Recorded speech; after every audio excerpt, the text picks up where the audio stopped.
Assalamualaikum warahmatullahi wabarakatuh.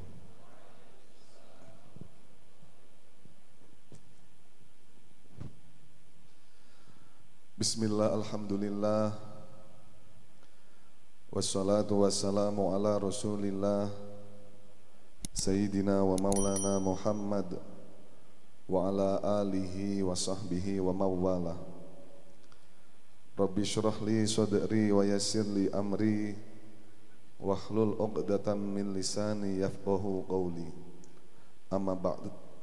Hadatul kiram yang kami muliakan, segenap para alim, para ulama, para sepuh, para bini sepuh, wabil khusus nakhusu bidzikri dumateng Kiai Haji Muhammad Masyfu', dumateng Kiai Haji Saifuddin Lutfi, dumateng Kiai Haji Jazuli Bashir, dumateng Kiai Haji Durun Nafis, dumateng Kiai Hanafi, dan dumateng segenap keluarga dari Romo Kiai Haji Ma'ruf Irsyad.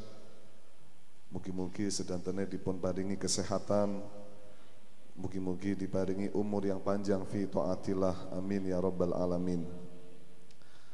Yang kami hormati kepada teman-teman santri Pondok Pesantren Raudhatul Muta'allimin, baik yang mutakharijin, baik yang masih belajar di pondok. Semoga harapan kita segala aktivitasnya diberi kelancaran oleh Allah Subhanahu wa taala, diberi kemudahan oleh Allah Subhanahu wa taala, dan tentunya wabil khusus kepada teman-teman yang hendak mengembara dakwah di masyarakat, semoga dijadikan sebagai pribadi yang husnul khotimah. Amin ya rabbal alamin. Saderenge kula atas nama pribadi dalam bulan Syawal niki mau menghaturkan, mau mengucapkan sugeng riyadin sedantene ngapunten bilih wonten lepat ingkang kathah agungipun pangapunten. Taqabbalallahu minna wa minkum taqabbal ya karim, kullu am wa antum bil khair, ja'alanallahu ya wa iyyakum minal a'idin wal faizin, amin ya rabbal alamin. Tadi disebutkan bahwasanya kalian di sini adalah seorang santri, yang mana kita tahu seorang santri adalah seorang pribadi, figur yang oleh Allah dipilih dari beberapa jutaan manusia yang ada di bumi. Itu adalah figur seorang santri, yang mana Allah memilih dari beberapa makhluknya, diberi sebuah hidayah supaya mereka ini mau untuk mengemban, untuk mau belajar khususnya dalam bidang agama, seperti sabda Nabi Muhammad SAW, wa may yuridillahu bi khairan yufaqihu fiddin. Selaras dengan dawuh Nabi tersebut, di dalam Al-Quran dikatakan, falaula nafaru min kulli firqatin minhum ta'ifatul liyatafaqahu fid dini waliyunziru qaumahum idza raja'u ilaihim la'allahum yahdharun. Ini adalah standarisasi seorang santri, yang mana mereka ini diambil dari sebuah kelompok, diambil dari sebuah masyarakat daerahnya masing-masing, ditugaskan untuk mengemban, mencari ilmu. Kalau di dalam Al-Quran liyatafaqahu fiddin, untuk mencari, wabil khusus untuk keilmuan dalam masalah keagamaan. Liyatafaqahu fiddin, kalau dalam tasrifnya di situ ada tak, yang mana tak tersebut itu bermakna litakalluf. Takalluf itu adalah merdi-merdi, atau bahasa sakniki ini berarti nek tiang niku belajar datang ilmu agama, nek mondok, yang mana yang paling penting harus ditekankan dalam tiang mondok niku kudu sing jenenge mempeng, bersungguh-sungguh niki, lihat tafaqquhu fiddin. Sejatose kenapa? Apa faidah atau apa dampak kita niki kudu sing jenenge mondok niku nopo, faidahe nopo, dampake nopo? Apakah cuma perihal belajar kitab tok atau belajar nahwu tok, belajar Quran tok, boten. Salah satu dampak manfaat yang mondok niku macam-macam. Bukan hanya perihal masalah pembelajaran terhadap kurikulum seperti fikih, Al-Quran, nahwu, sorof, boten. Tapi di dalam pondok pesantren ada nilai-nilai norma atau pembelajaran akhlak untuk anak didik yang belajar di pondok pesantren. Ada yang namanya santri niku kudu nderek kiai. Niki perbedaan daripada seorang santri kalih tiang pelajar lintu. Niki adalah perbedaannya adalah santri pertama kali sebelum dia belajar yang harus ditanamkan dalam diri dia adalah nderek sing jenenge karo kiai. Seperti kisahnya Nabi Khidir dan Nabi Musa alaihi wassalam. Qala lahu Musa, hal attabi'uka ala an tu'allimani mimma 'ullimta rusyda.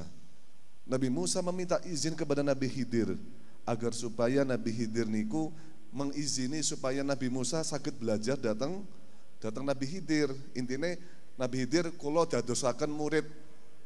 Lah niki salah satu hikmahnya, lare atau santri nek badhe mondok teng pondok pundi mawon, maka yang pertama kali harus pasrah datang kiyaine, nyuwun izin. Nah niki makane jenengan pas awal-awal mondok niku diantar kalih tiang sepahe pasrah datang kiai, nyuwun sewu yai, kula nyuwun badhe pasrah lare kula datang mondok mriki. Niki adalah salah satu ta'adduban dalam permasalahan pondok pesantren niki. Jadi meminta izin. Lalu apa jawab Nabi Khidir? Awakmu lo gak bakal iso melu aku, gak iso sabar. Tapi Nabi Musa meyakinkan kepada Nabi Khidir, qala satajiduni insyaallahu sabira wala a'silaka amro. Pun Nabi Khidir, jenengan boten usah khawatir, kula bakal dadi tiyang sabar. Kula bakal dadi tiyang sing apa sing jenengan karepake, yakni dadi wong sabar. Niku terusnya Nabi Musa untuk meyakinkan supaya Nabi Khidir mau menerimanya menjadi seorang murid. Akhirnya kata Nabi Khidir, oke, nek awakmu maksa syaratnya sitok.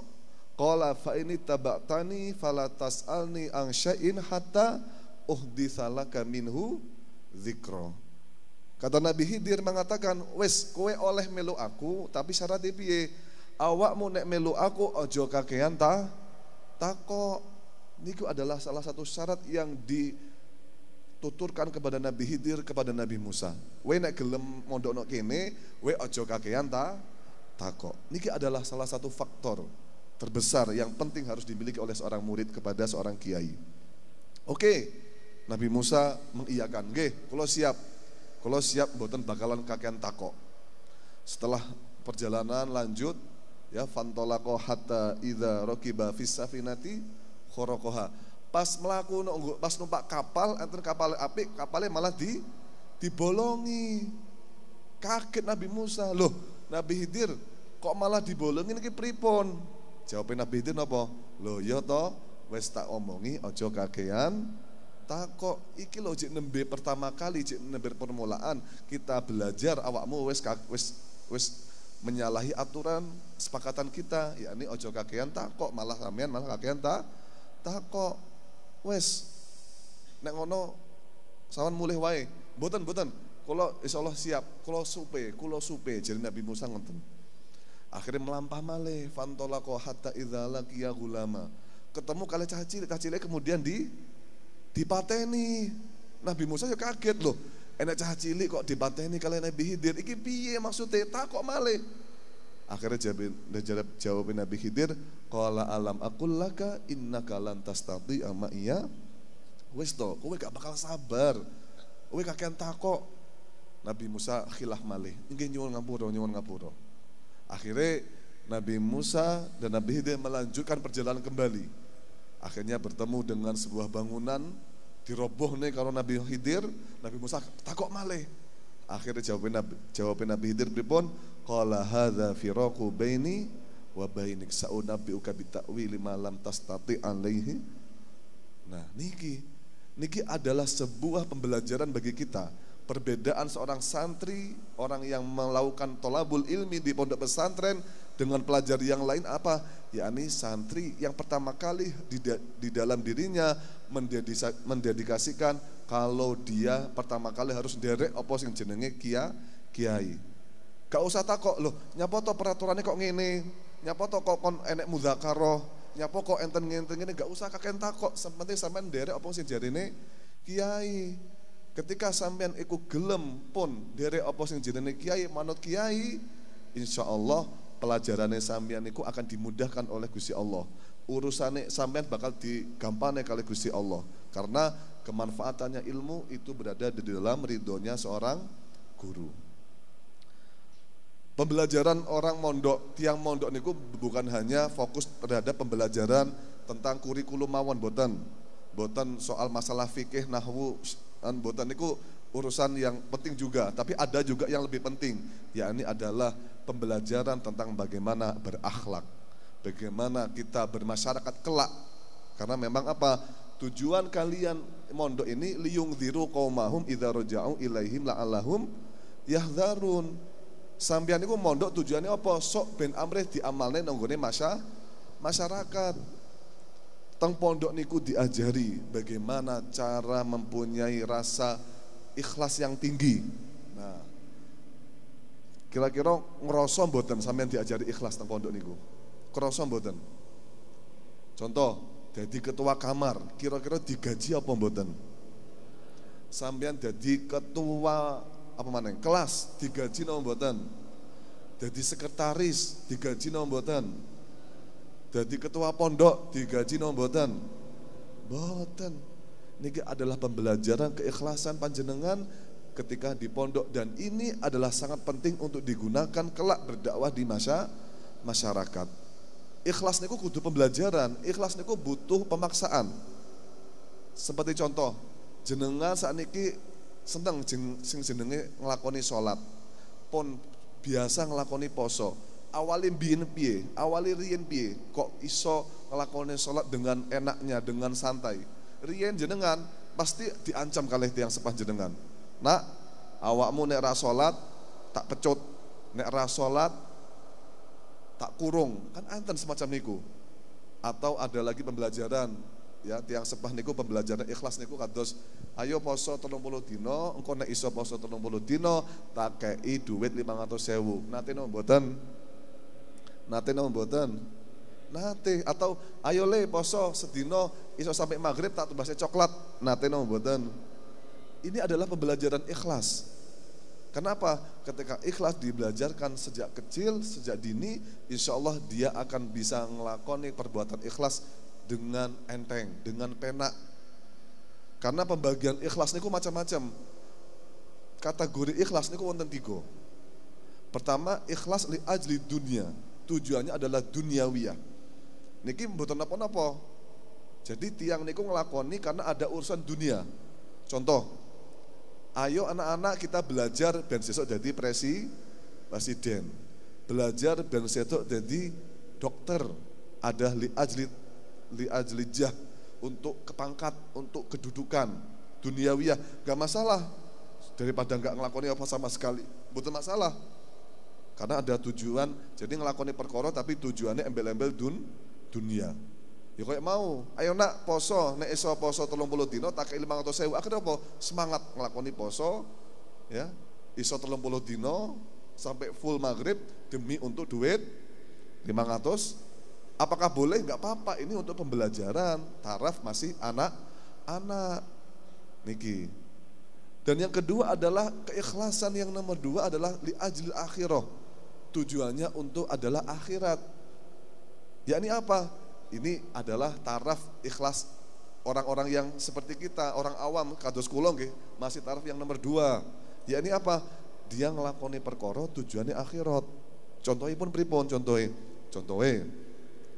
ayo sholat ben oleh pahalane Gusti Allah. Ayo sholat ben oleh surgane Gusti.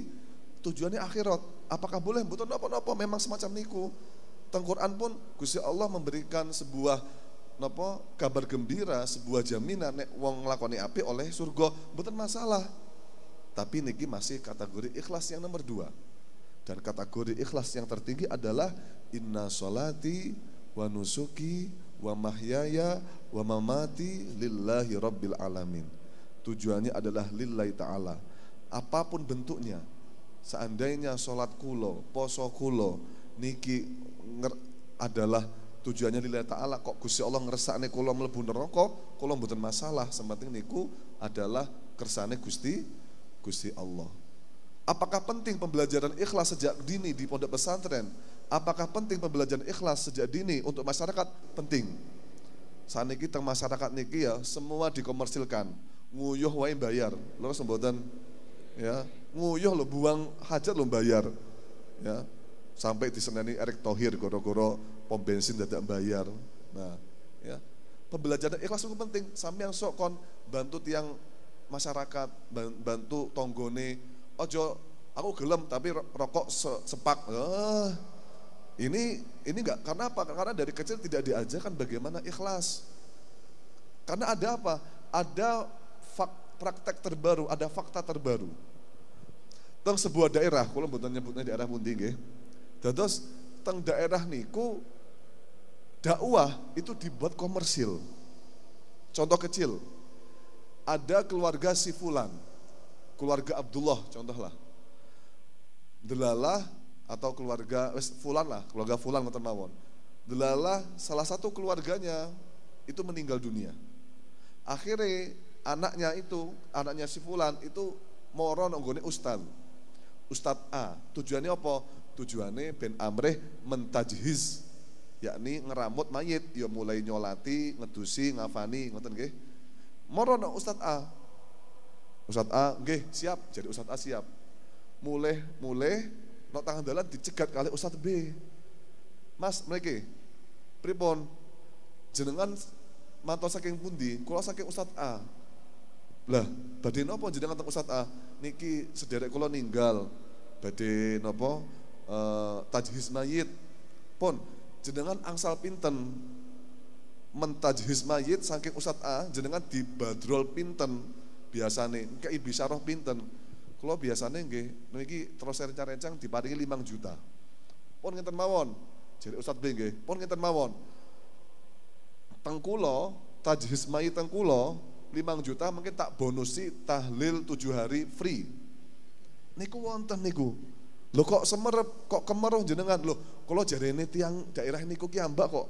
Jadi permainan napa namine? Permainan komersil dakwah. Ya. Niku baru masalah tajhiz, belum masalah sambutan pidato. Nek gak dibayar nyuwun sewu bisa 10 juta ora bakal teko. Wonten kados niku. Lah niki lah, karena apa? Tidak didasari keikhlasan sejak kecil.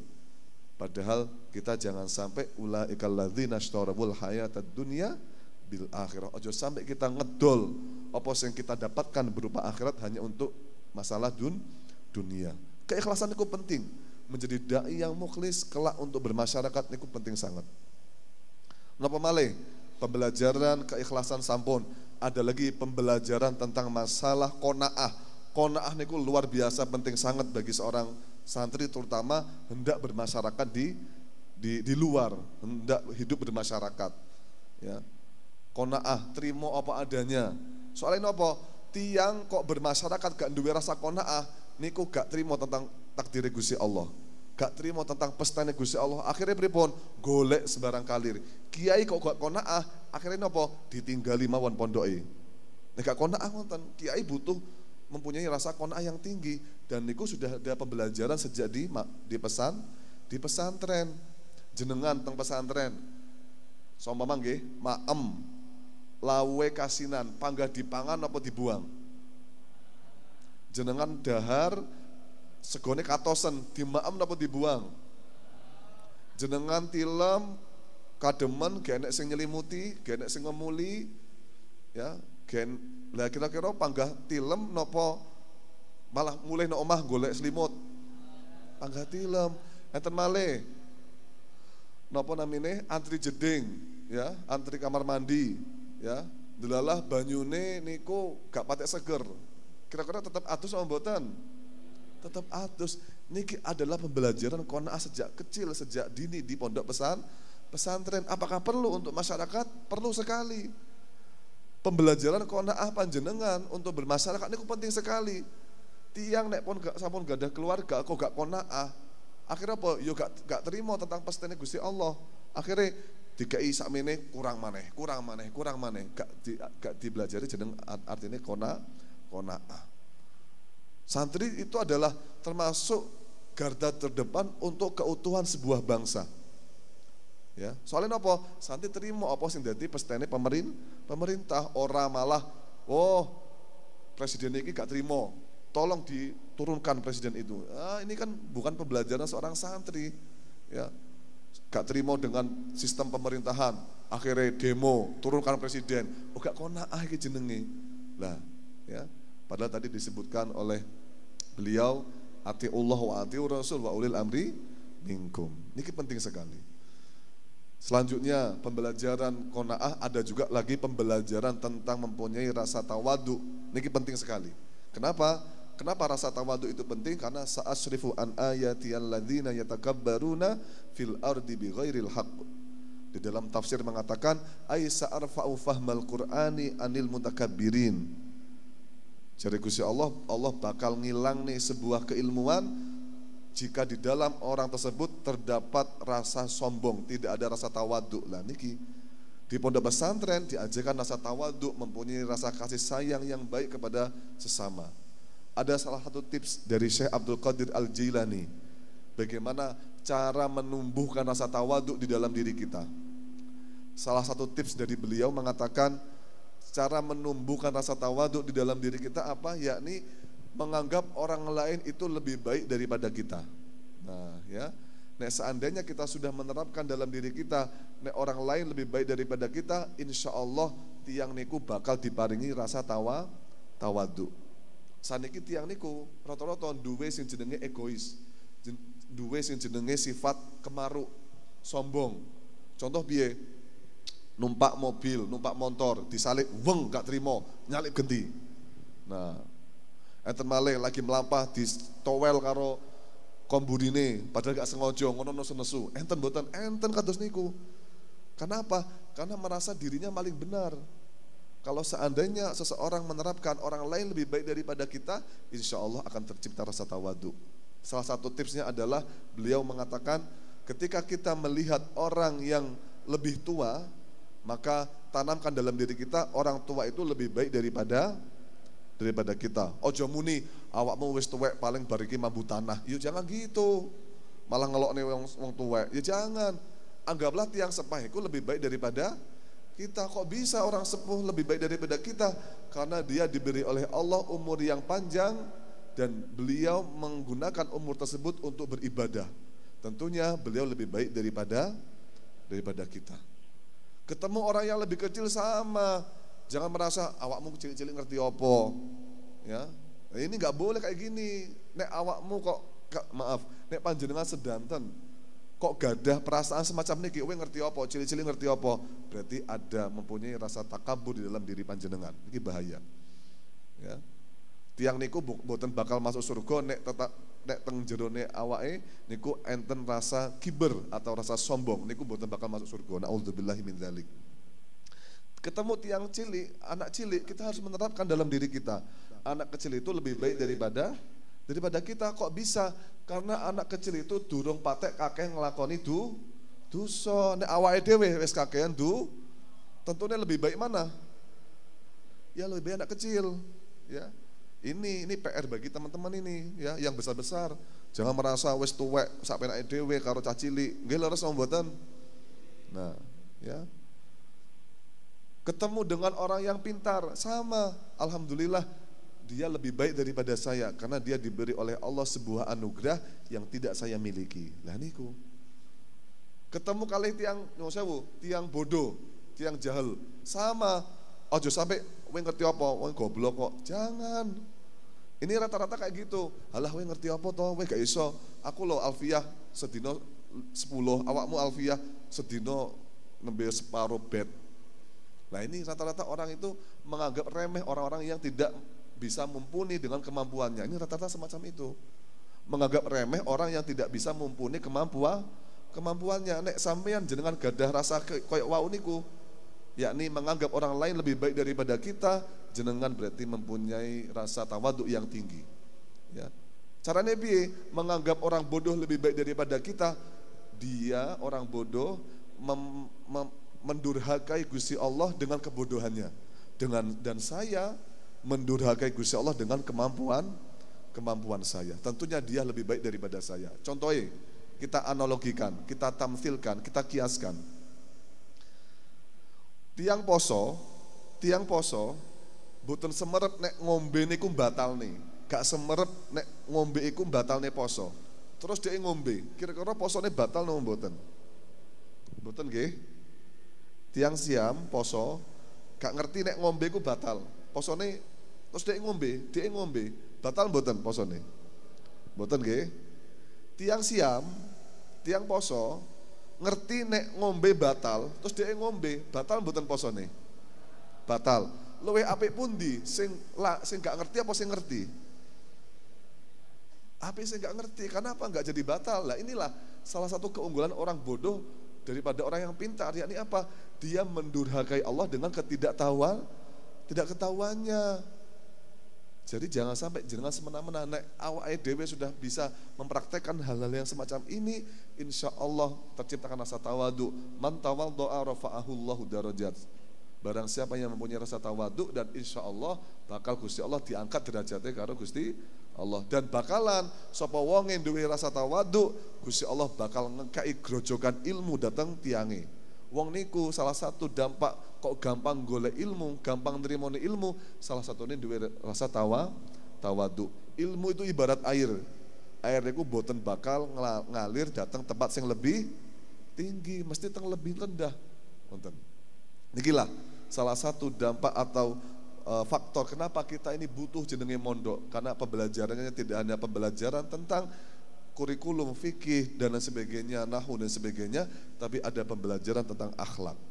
Yang mana kalian panjenengan semua ya, nanti yang jenengan dapatkan di sini ini tolong disampaikan kepada masyarakat, diamalkan kepada masyarakat.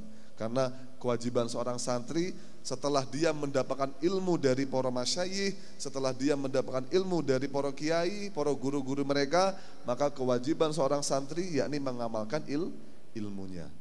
Barang siapa yang mengamalkan ilmunya, yud'a fi malakutis samawati azima. Dia akan ditulis di langit dengan nama kerajaan yang tinggi, kerajaan yang agung. Ya, terutama teman-teman di sini yang tamat. Ini pesan kami ya, pesan pribadi saya. Bertamat ojo langsung celing ngilang ojo. Nek iso anggenipun jenengan niku bantu-bantu pondok, khidmah teng pondok riyin.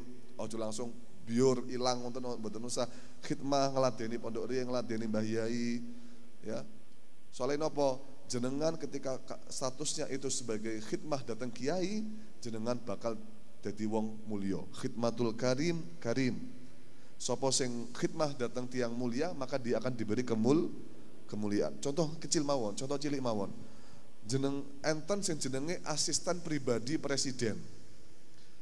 Presiden numpak pesawat jet pribadi, asistennya juga melu pesawat jet pribadi. Presiden melebu restoran Padang, mangan restoran Padang, asistennya juga melu mangan restoran. Niku nembe asistennya atau khodime presiden. Coba nek sama khodime Mbah Yai, bagaimana kemuliaan yang jenengan dapat ketika jenengan ngeladeni Mbah Yai. Ojo sampai cuma mondok, ibaratnya nek terusnya Mbah Yai Lirboyo niku tiang mondok, bermondok gak mulai, cek latin teng griya, teng pundi teng pondok, cek khidmah teng pondok, iku ibaratnya jenengan mangan terus jenengan nyuceni piring. Jenengan niku selama niki sampai aliyah niku mangan, cek mangan tok. Lah bar ngono bar mangan piringnya digletakne. Niku kira-kira ada besae no mboten? Nah, jenengan isui, jenengan asai, jenengan cuci dengan cara apa? Berkhidmah meladeni pondok pesantren. Nah niki ojo lali sing jenenge karo kiai. Bermasyarakat itu penting sekali ya. Muwafaqatun nasi, terus Syekh Imam Nawawi dalam kitab Syarah Sulam Taufik dikatakan muwafaqatun nasi fi kulli syai'in ma'adal ma'asi, yakni kita mencocoki, kita mengikuti apa yang dikehendaki oleh para manusia dalam segala hal selama tidak melanggar syariat ya. Jenengan nanti ketika di rumah ya ojo sampai haram neraka nggak boleh ya. Ojo apa mana sampai kafir mboten angsal ya.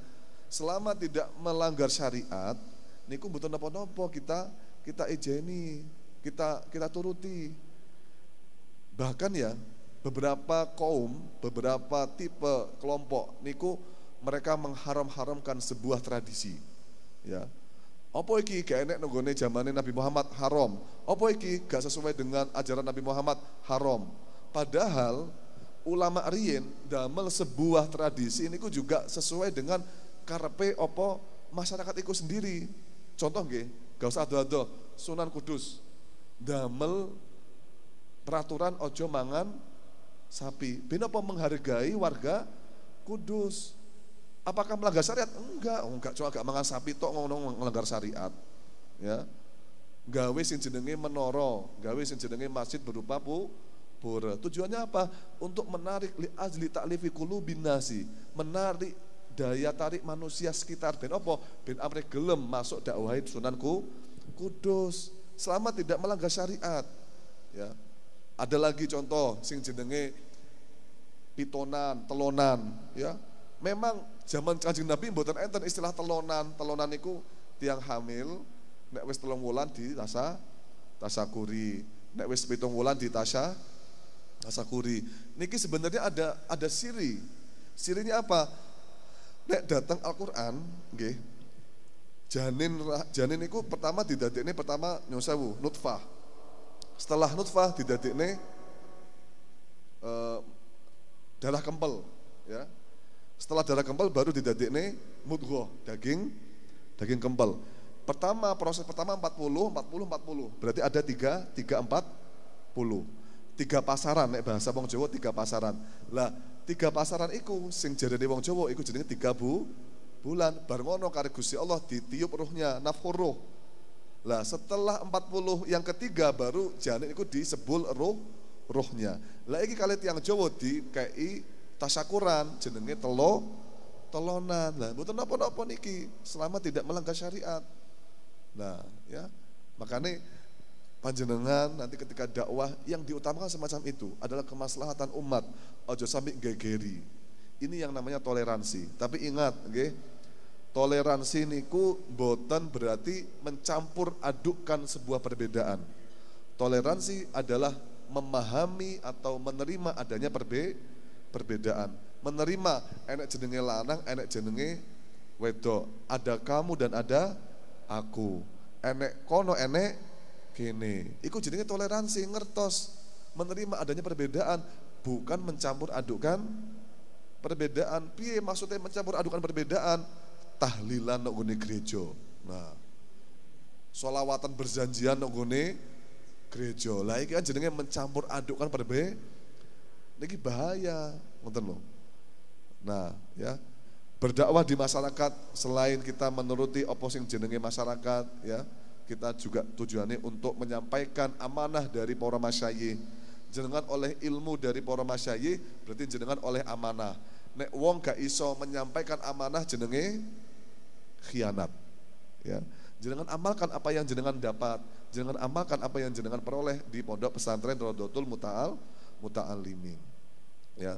Terutama seorang santri harus seperti hanya sahabat Ansor, yakni apa? Wa yu'thiruna ala anfusihim walau kana bihim khososoh.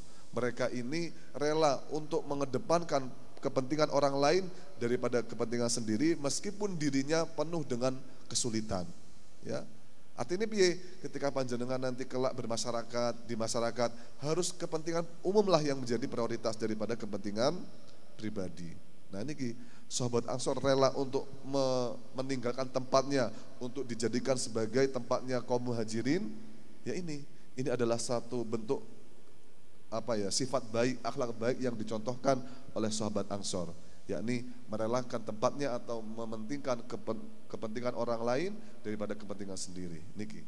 Nah, jadi niku beberapa poin-poin penting, ya, supaya kelak nanti kita niki nyantri niku ben gak nyesel, ngoten lho. Jadi tiang niku menurut kula soal masalah golek ilmu urusan agama niku adalah hukumnya fardu ain, wajib ya. Enggak boleh ada kebebasan seorang anak ya, anak oleh orang tua diberi kebebasan, wes nak awakmu dadi apa terserah, itu enggak boleh ya. Enggak boleh anak diberi kebebasan untuk memilih keinginannya. Kenapa? An-nafsu tamilu ilar roha. Nafsu itu condongnya kepada perkara sing enak. Contoh ngene wae, aduh-aduh sampe nek dikon milih buku apa HP? Buku apa HP? Oh. Ya milih HP, milih sing enak nggih. Ya. Jamu, dikai jamu apa susu? Susu. Maka dalam permasalahan ini tidak boleh ada birokrasi, kebebasan, demokrasi tentang urusan agama, nggak boleh. Harus orang tua harus dipaksakan. Kulo riyen malah kali tiyang sepah, Ahmad, awakmu nek gak gelem mondok, ya, awakmu golek duit dhewe. Golek mangan dhewe. Niku terus tiyang sepah kulo. Diancam. Akhirnya napa? Duh, aku ora iso golek duit, aku ora iso golek mangan. Wis lah tak mondok wae daripada kok malah aku dadi gelandangan. Kulo ngoten niku. Diancam riyen kali tiyang sepah kulo. Bahkan mbak kulo niku diancam. Awakmu gak gelem mondok, tak uncalne nang nggone Sumatera. Waktu itu Sumatera identik dengan macan, ulo, hutan, ya. Akhirnya kewedian moh gelem mondok akhirnya. Nah niki lah bentuk arahan orang tua, yang mana orang tua dalam permasalahan anak mondok ini wajib untuk memaksakan. Dan tentunya dengan kalian ini mondok, orang tua berharap supaya sampean ini menjadi pribadi yang solih, menjadi anak yang solih, yang kelak menjadi harapan orang tua, supaya orang tua nanti bisa jenengan doa nih ya. Tiang niku nek pingin oleh pahala itu gampang nek urip. Nek urip orang mendapatkan pahala itu gampang. Caranya piye? Salat, poso oleh pahala, sedekah oleh pahala. Tapi nek wis mati piye cara oleh pahala? Di antaranya apa? Salah satu andalan orang meninggal yakni adalah didapat doa dari orang lain ya. Tiang sedo niku ben angsal pahala, carane piye? Angsal dungane wong liya. Saiki sing iso diandalne nek gak wong liya, nek gak anake dhewe itu sapa? Ya. Tiang liya, wong liya sing diandalne iso ndungakne awake dhewe nek gak anake dhewe iku sapa? Tonggone biasa dirasani kok malah ndungakne. Sapa? Lah mboten enten, ya sing iso diandalne anake dhewe. Makane jenengan niku didadekne dipondokne kalih tiyang sepah, tujuane napa? Ben dados anak sing saleh sing kelak bakal ndongakne tiyang sepah niku. Derajat doa anak saleh niku luar biasa. Bisa mengubah kedudukan orang tua yang semula orang tua itu disiksa, bisa dirubah menjadi pada tempat yang lebih baik. Niki wonten cerita. Riyen niku wonten Kodi niku nek bahasa sakniki bupati lah nggih, bupati, wali kota. Niku wali kota niku semena-mena dengan rakyatnya, dengan masyarakatnya, semena-mena. Tukang korupsi, ya, zalim. Ya, akhirnya wali kota niku sedo, meninggal dan dia meninggalkan seorang istrinya yang sedang hamil. Ya. Jadi istri niku lagi hamil ditinggal mati karo wali kota. Wali kota karena dia itu dampak amalnya itu amal yang zalim, amal yang semena-mena, akhirnya apa? Ketika dia di kuburan dia disiksa oleh malaikat mungkar dan nakir, disiksa, wes. Sang ibu di dunia, sang istri itu ya, sang istrinya di dunia mengandung sendiri ya, melahirkan, merawat anaknya sendiri. Kemudian inisiatif daripada seorang istri, istrinya wali kota tadi ya yang sudah meninggal itu mengajikan anaknya kepada seorang syekh, seorang ustadz. Diajik nih, dikon ngajari belajar Fatihah, kon ngajari sholat dan sebagainya. Sang anak akhirnya belajar kepada seorang guru ngaji, kepada syekh, belajar ya. Anak diajarkan bagaimana membaca Fatihah yang baik, bagaimana cara mendoakan orang tua yang baik, bagaimana cara sholat yang baik, anak bisa. Setelah bisa, sang anak tiap hari berdoa, mendoakan orang tuanya, terutama bapaknya yang sudah meninggal. Suatu saat Allah menyuruh kepada malaikat mungkar dan nakir. Malaikat mungkar nakir, sini. Pripun Gusti Allah? tolong bebaskan siksa orang ini. Wali kota ini dibebaskan dari siksa. Kaget malaikat Munkar dan Nakir niku. Loh, kok sakit Gusti Allah? Padahal wali kota niki niku tiang zalim, tukang akeh korupsi nih, semena-mena karo masyarakat. Kok dibebaskan dari siksa? Ini bagaimana? Gak terima malaikat Munkar dan Nakir. Sik ngene lho, malaikat. Apa awakmu ora izin? Ya. Anake wali kota iki nang dunya tiap hari bar salat ndongakne wong tuane. Ngirimne Fatihah nang nggone bapake sing wis sedo. Dan itu lewate perantaran dungane nang nggone aku. Apa awakmu ora izin? Anake ndonga, anake njaluk ngapura nang nggone aku dingge bapake, tapi bapake panggah disiksa. Apa ora izin? Kok aku sing izin malaikat? Gusti Allah ngoten. Kula sing izin. Akhirnya jare malaikat ajare Gusti Allah pun dibebaskan siksa kepada wali kota tersebut. Nah inilah dahsyatnya doa anak soleh bisa mengubah kedudukan orang tua yang semua orang tua disiksa, bisa menyelamatkan dari siksa kubur. Nah, terus ini pentingnya bagi kita menjadi pribadi yang soleh, terutama jangan kalian itu mondok. Nah, dan kedua doanya anak soleh niku boten bakal hilang, ya akan terus ketika panjenengan donga ne wong tua. Rabbana ighfir lana, Rabbana ighfirli wali walidayya walil mu'minina yauma yaqumul hisab. Berarti dungane jenengan niku boten bakalan entek, boten bakalan habis, terus akan abadi selamanya menaungi rahmah kepada orang tua panjenengan. Niku mawon sing saged kula sampaikan. Nggih harapan kula mugi-mugi tiang sing mondok terutama ingkang tamat niki saged manfaat ilmunipun dhateng masyarakat, bisa berguna kepada masyarakat, berguna bagi nusa dan bangsa, dan terutama semoga keluarga besar dari Pondok Rodotul Mu'allimin diberi kelancaran dalam segala urusan, dan semoga diberi kesehatan, umur yang panjang, fi taatillah. Mungkin saged sakmonten kula saged sampai akan akhirul kalam ihdinas siratal mustaqim. Assalamualaikum warahmatullahi wabarakatuh.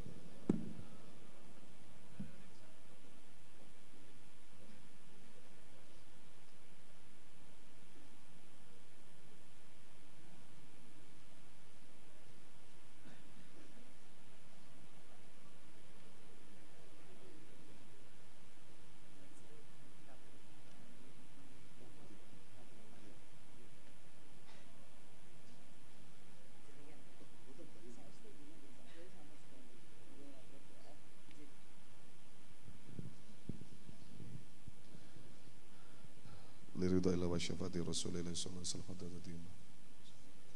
Al-Fatihah.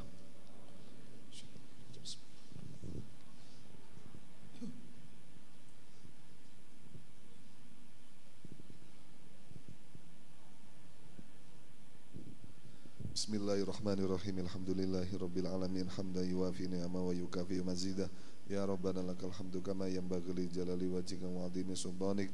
Allahumma shalli wa sallim wa barik ala sayyidina Muhammad salatan tunjina biha min jamil awali wal afat wa taqdi lana biha jami'al hajat wa tudahhiruna biha min jami'is sayiat wa tarfa'una biha indaka ala darajat wa tuballighuna biha aqsal ghayat min jami'il khairati fil hayati wa ba'dal mamat. Allahumma rabbana taqabbal minna salatana wa siyamana wa qiyamana wa ruku'ana wa sujudana wa tasbihana wa tahmidana wa tahlilana wa tadarru'ana wa la tadrib biha wujuhana ya ilahal alamin wa ya khairun nasina bi rahmatika ya arhamar rahimin. Rabbana zalamna anfusana wa illam taghfir lana wa tarhamna lanakunanna minal khasirin. Allahumma aftah alaina hikmataka wa ansha'alaka rahmataka ya dzal jalali wal ikram.